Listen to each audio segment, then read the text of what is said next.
So now we're going to enter the last segment of this little conversation I'm having with Kiruba Shankar.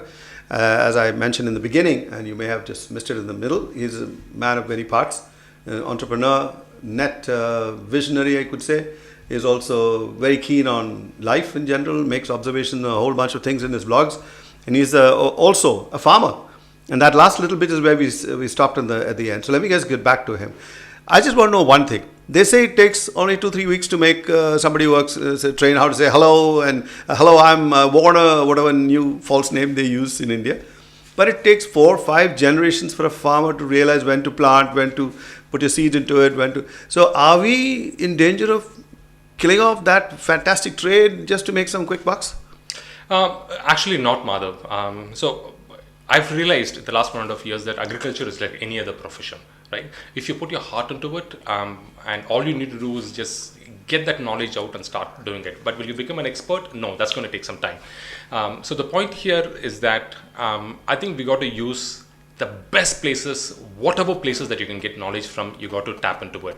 So if it's YouTube that's giving you great videos on how to do farming, take that. If it's your neighbor who's done 40 years of agricultural farming and he can give you tips, take that. So I think we are at this beautiful place and time that we can go back in tradition and tap into our traditional knowledge and really tap into the... So shouldn't we also be including this entire internet age to the farmer and pay more attention to it? Because all it keeps on pouring into the cities, more and more classrooms, more faster and faster lines, but the poor farmer sitting out there is still not even getting any, apart from not getting help from bankers and all, I don't know what they're getting, not getting, I mean, I'm not sure. But knowledge, they should be able to compare what their practices are with what the world's best practices are. Would that make them leap ahead and make our green revolution so much more effective? So shouldn't we be doing more for them? Oh, absolutely. So more than 80% or 70% of people in the villages still can read, write only vernacular language. They're not very conversant in English. I think so that's what technology should do, which is try and get more of our local languages inside. So that's A. B, I think the best help that technology can provide farmers is access to market. The reason why you find so many farmers still in penury, they're not able to make ends meet, is not because they can't grow enough food, not because they don't have land. I know it spoils out there and they're not able to access the markets. Yeah, it's because after they produce it, they're not able to find a good price for their produce. So I think that is the most important thing, and that's what I think internet can and the technology can provide a big boost. That could have worked with just a phone call. If that was a serious block, couldn't a phone call have sorted that out? In a way it did, but I think it can do a lot more. Yeah, I'm sure. I mean, if he gets a screen out there saying that the market for for peanuts, this is what is in Surat and here's what is in Orissa, whatever. I mean, you can compare prices and therefore make money. But just the farming practices, traditional farming practices that have been brought to him, handed down to him from his father, uncle, grandfather, where he looks up at the sky and says, I think it's going to rain in the afternoon out of a blue cloudless sky. And sure as hell, it rains in the afternoon. Partly intuitive and partly just skill. I don't know what.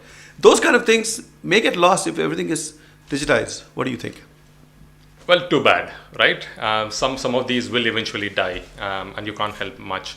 But the thing is that you're right. I think we should just or maybe incorporate everything. You know. Yeah, I think we should just still latch on to those traditional things because you need to pass it on to the next generation. At the same time, we got to open your eyes and doors out for newer technologies to do it. So instead of looking up at the sky and looking things, so what if you had a report from the meteorological department saying that it's going to rain? So okay. On that note, let me also tell you about the meteorologist in the city who apparently applied to his boss saying that I want to transfer for my job, and they asked him why. He says the weather here doesn't agree with me.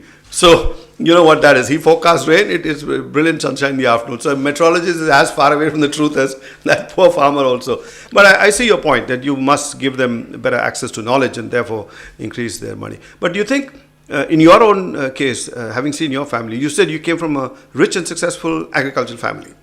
I wouldn't say rich, but yeah, we come from a well-to-do. Well-to-do. Yeah. So has technology, since you're a technology man, have you been able to incorporate any of those things and increase some earnings?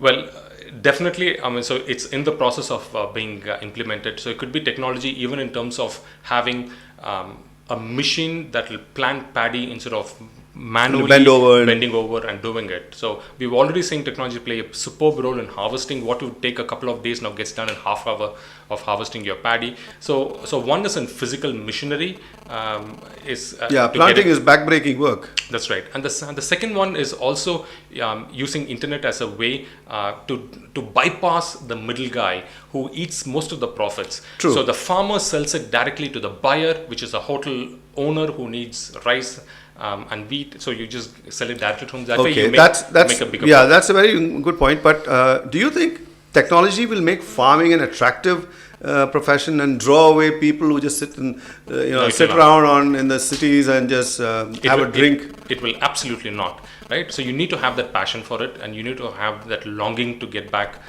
into it, just like any other field, right? So I don't think technology will necessarily play, but what technology will do is it will make farming viable. And if somebody knows that they can make a living out of farming, and therefore attract people, they can afford to leave away a city job and go to a village and do farming. I think that's a big help. Yeah, I mean, like taking entertainment to the villages, because I think they severely lack in forms of entertainment after the hard day's work in the field. That's why I think the lure of the bright lights in the city. You got bars and multiplexes, and so maybe entertainment needs to go in first. And then education, or maybe education first and entertainment later. I don't know where we are going to strike the balance, but I sometimes I don't have nightmares, but it'll come slowly. When I wake up screaming saying, what's going to happen if all the farmers leave the farms and just come into the city saying, I also want to watch a movie every day, and nobody wants to go in the field. So if technology can retain them in the villages and make it productive, I think that will be a fantastic thing. And I think you ought to take the first step in that, since you are on both sides. True. You're right. I agree with you. I think so. People like me, and increasingly there's a growing tribe of people, city folks wanting to go back into roots. And so, incidentally, Chennai is going to be hosting the first farming unconference, which brings about 150 people from various parts and of city folks wanting to get into agriculture and them teaching each other. So I think we're on a very good platform. If the viewer wants to get in touch with you, ask you direct questions. I'm not saying they're going to put your mobile number on there. No, it's not a terrible thing to put your mobile. We'll be swamped with calls, but what's your mail ID? Just tell the camera. Sure. So the mail ID is kiruba@kiruba.com. Kiruba is my first name, and it is spelled as Kiruba, kiruba@kiruba.com. And if you want to ask me questions, the best place to do that is kiruba.com/ask. There you go. Can't get a more simple address to have somebody answer, an expert answer all your questions. So this is it, folks. It's been lovely talking to him. So thanks a lot, Kiruba, for coming over. Let's meet again.